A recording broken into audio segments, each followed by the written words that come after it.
Räägime selles õppevideos metsandulikust infosüsteemist.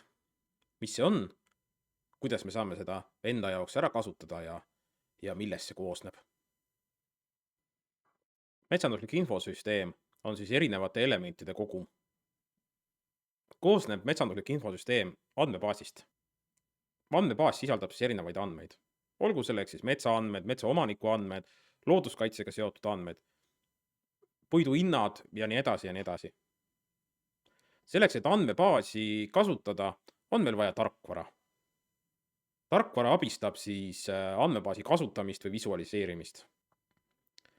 Kindlasti ei saa üle ega ümber tarkvara kasutamisel riistvarast. Ehk riistvara on see, mis siis tegelikult võimaldabki meil siis seda nii andmebaasi kui andmebaasi vaatamist läbi siis tarkvara kasutada. Oluline element kogu protsessis on tegelikult raha. Sest täpselt nii palju, kui me suudame maksta arendamise eest, täpselt nii hea tarkvara me tegelikult saame. Kui me hoiame raha kokku, siis meie metsandulik infosüsteem on nõrk, ei tööta või saame sealt vähe andmeid. Või teistpidi, meil lihtsalt ei olegi seda infosüsteemi. Kindlasti oluline element on ka inimene või töötaja või kasutaja, kes siis läbi riistvara, tarkvara siis seda andmebaasi kasutab. Nad kõik on siis olulised osad kogu selles infosüsteemis. Üks ei toimu ilma teiseta. Kui meil on vähe andmeid andmebaasis, siis me ei saa ka väga häid päringuid teha. Kui meil ei ole head tarkvara, siis me ei saa seda andmebaasist infot kätte. Kui meie arvuti on aeglane, vananend, ei ole suuteline siis graafiliselt näiteks visualiseerima erinevat infot, siis samamoodi me seda täielikku naudingut sellest infosüsteemist ei saa. Ja kui meil tegelikult rahakott on õhuke, siis see infosüsteem saab meil olema ka väga kehva või väga algeline. Kõige olulisem osa tegelikult selles elementide loetelus on inimene. Sest kuigi võib öelda, et raha ei ole, siis ei ole andmebaasi, aga tegelikult ei riistvara ja tarkvara ei tee mitte midagi, kui inimene talle ei ütle, mida ta tegema peab. Olgu teil nii palju raha kui tahes, siis tegelikult ilma inimeseta te seda infosüsteemi kasutada ei saa. Iga metsandusliku infosüsteemi siis aluseks on andmebaas ja see, kas andmebaas asub füüsilisel kujul näiteks kontorinurgas või asub ta pilvekettal, on siis erinevatel ettevõtetel erinevalt lahendatud.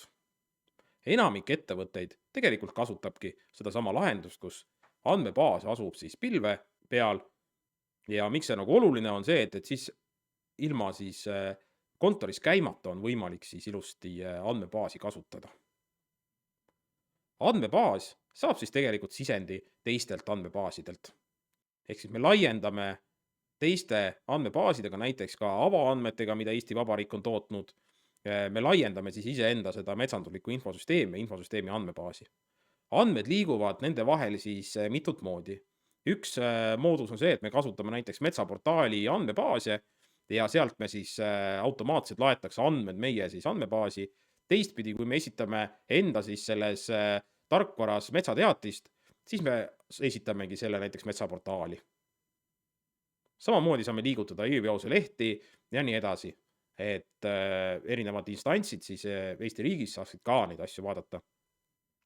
Mis siis olulised andmed on, mida me alla laeme lisaks siis metsaeraldiste infole, on siis tegelikult see, et looduskaitselised andmed. Need liiguvad läbi siis näiteks EELISe rakenduse või EELISe kihtide või geoserverite siis meie metsanduslikku andmebaasi. Samamoodi saame kasutada siis näiteks navigeerimislahendusi, planeerimaks siis puiduvedu optimaalselt punktist A punkti B võimalikult otse lubatud kaalupiirangutega näiteks. Nii nagu enne rääkisime, siis oluline osa on tegelikult inimene. Inimene saab siis küsida andmebaasilt või siis infosüsteemist, et erinevaid andmeid. Näiteks tahan, et ta eelarvestaks mulle raiumise või raie hinna või teistpidi, et tahan metsa uuendust rajada, et arvutab mulle 30 aasta tulu näiteks, mis võiks selle ühe puuliigi istutamisel siis tekkida. Lihtsam meetod on kindlasti visualiseerida kaarti. Ehk siis visualiseerin kaardi peal ära, millised eraldised või millised puistud mingit eraldist moodustavad. Kindlasti tuleb käia ka looduses, sest andmebaasi on vaja andmeid. Neid ei teki sinna iseenesest. Kui meil ei ole võimalik neid siis avaandmete kaudu alla laadida, aga kui me räägime oma ettevõtte sisesest metsanduslikust infosüsteemist, siis tegelikult andmed tulevadki loodusest. Ja selleks on siis inimene jällegi mängus, kas ta on siis taksaatori rollis või on ta siis tööjuhi või metsakasvataja rollis. Ehk siis saades andmeid andmebaasist, saab ta looduses kontrollida ja esitada siis uued andmed andmebaasi. Metsakasvatuses on siis praktiliselt kaks lähenemist. Üks lähenemine on see, et see metsakorraldaja käib ja takseerib selle puistu looduses ära ja esitab andmed siis andmebaasi. Ehk inimfaktoriga on siis see toimetamine, et inimene on vahel. Teine variant on siis see, kus näiteks tehisintellekt ja koos matemaatiliste mudelitega siis arvutab meile ise andmebaasi vastavaid näitajaid. Mis selle asja miinus on see, et kui inimene looduses käies näeb, mis metsal on hea, siis tehisintellekt seda tegelikult ei näe. Tema läheneb lihtsalt matemaatiliselt. Ehk kui täius on 35, siis lageraie on lubatud ja ta esitabki ise automaatselt siis metsateatise ja seda, kas seal looduses tegelikult seda lageraiet ka vaja oli, sest näitlikult puistu on nii noor, näeb ju ainult arvestilioperaator. Ja kui mahud on väga suured, siis tegelikult arvestilioperaatoril ei ole aega analüüsida, kas see metsateatis oli õiguspärane või õige või eetiline, vaid tema teeb oma tööd. Et siin sellepärast see noolek ikka punane on, et alati tehisintellekti ikkagi usaldada veel ei saa. Kuidas me andmebaasi veel ära kasutame, on siis näiteks toodangu raportid või lõikamisjuhised, optimeerimisjuhised harvesterile. Ehk andmebaasil me teame, et meil puistus on kasvavat metsa 100 tihumeetrit. Me saame esitada siis harvesteri arvutile näiteks juba, et 100 tihumeetrit jaguneks paberipuuks, palgiks ja näiteks küttepuuks. See tähendab seda, et see puistu raiutakse nii, nagu see inimene siin kontoris on siis ette näinud. Kui arvester on oma toimingud ära teinud, siis enamikel juhtudel esitatakse andmed automaatselt juba andmebaasi ja me jälle kontorist näeme, palju siis tegelikult lõigati.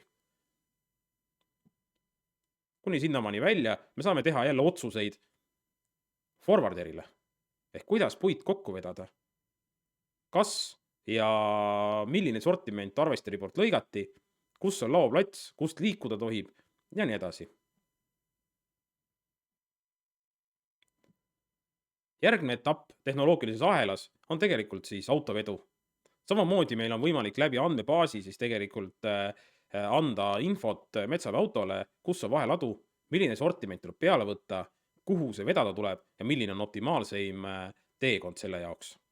Päritolu dokumentidena siis veoselehte näiteks paberkandjal täna enam tegema ei pea ja see veoseleht liigubki siis autoarvutist põhimõtteliselt läbi siis metsandusliku infosüsteemi järgmisse siis infosüsteemi, kus siis näiteks politsei või Maksu- ja Tolliamet või ka tööstus saavad siis oma algandmed kätte.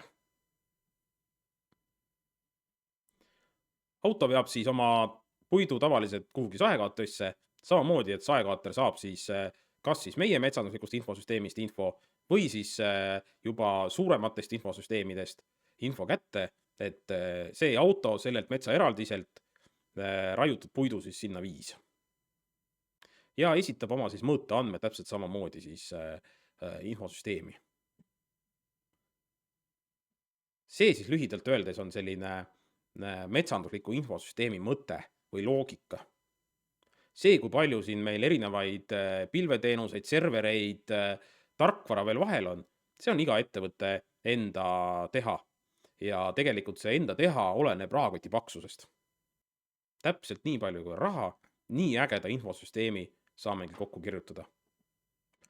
See oligi lühidalt siis metsanduslikust infosüsteemist kokkuvõte. Järgnevates õppevideotes vaatame siis ühele infosüsteemile siis otsa ka ja kuidas seda siis õppetöös näiteks kasutada võiks või kuidas seda näiteks töömaailmas kasutatakse. Kohtume siis järgmistes õppevideotes.